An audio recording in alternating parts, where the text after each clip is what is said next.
हमारी मांगों को, हमारी योजनाओं को प्रेषित करता रहता है।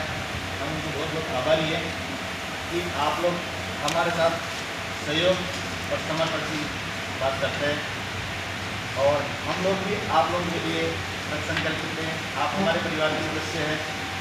यही सब साथ में सर्वप्रथम इस प्रेस कॉन्फ्रेंस में जो हमारे मुख्य बिंदु है उसके लिए हमारे वरिष्ठ संरक्षक विश्वनाथ जी से निवेदन करूँगा कि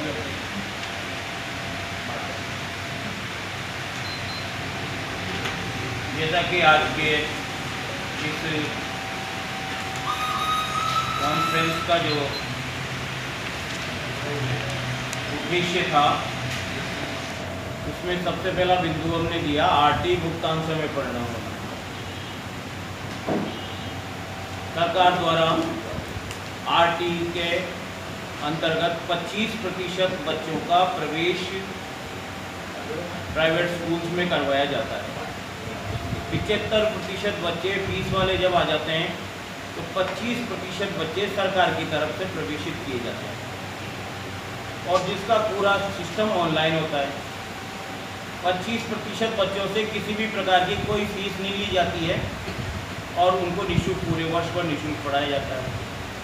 उसके लिए निर्धारित है कि नवंबर माह में पहली किस्त का भुगतान किया जाए फीस के बतौर और अप्रैल मई माह में द्वितीय किस्त का भुगतान किया जाए। परंतु बड़े ही दुख का विषय है कि पूरा वर्ष बीत गया, उसके बाद भी 1 रुपये का भी भुगतान नहीं हुआ और सब बच्चे निःशुल्क अब भी पढ़ रहे हैं और नया सेशन प्रारंभ हो गया। इस बार नया सेशन प्रारंभ हो गए, 1.5 महीने की छुट्टियां भी बीत गई और जुलाई का प्रारंभ हो गया।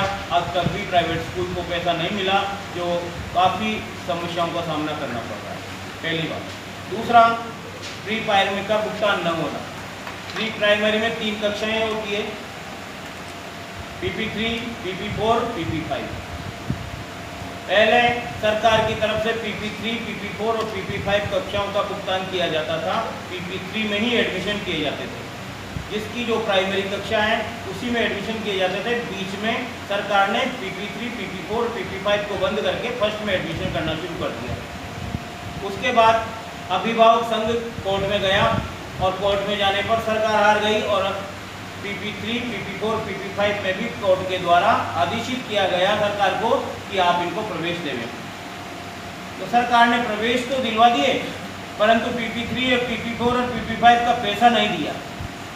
कोर्ट में, हाई कोर्ट से अब सुप्रीम कोर्ट में केस चला गया, तो उसको आगे से आगे ले जा रहे हैं, परंतु अभी तक भी PP3, PP4 और PP5 का पैसा सरकार नहीं देना चाहती है।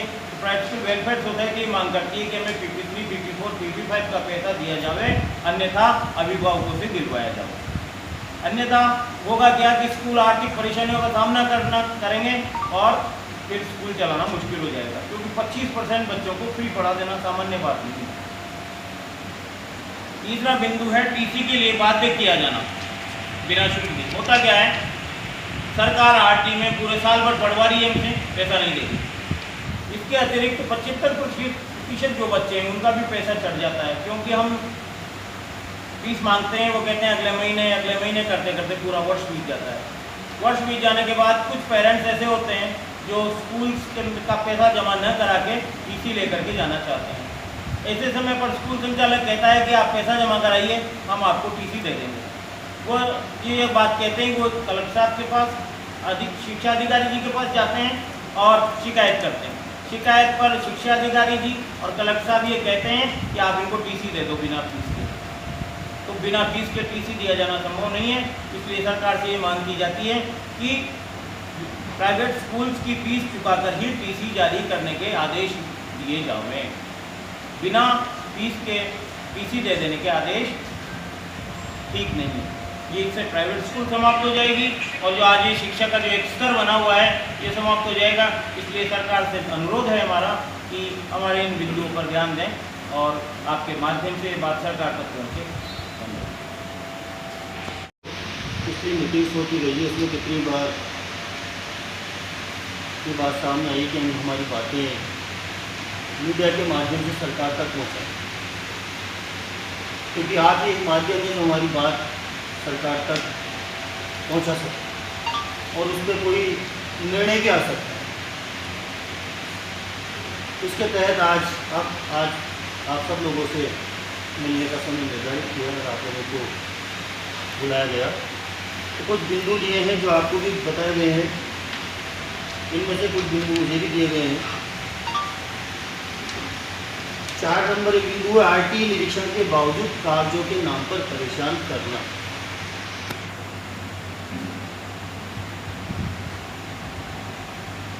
शिक्षण अधिनियम विद्यालयों को चलाने के लिए बनाया हुआ है, शिक्षण अधिनियम है। उस शिक्षण अधिनियम में भी स्पष्ट आरटीई अधिनियम भी बना हुआ है। 2009 का एक एक्ट बनाया आरटीई के लिए, और उससे पहले शिक्षण अधिनियम बना हुआ है।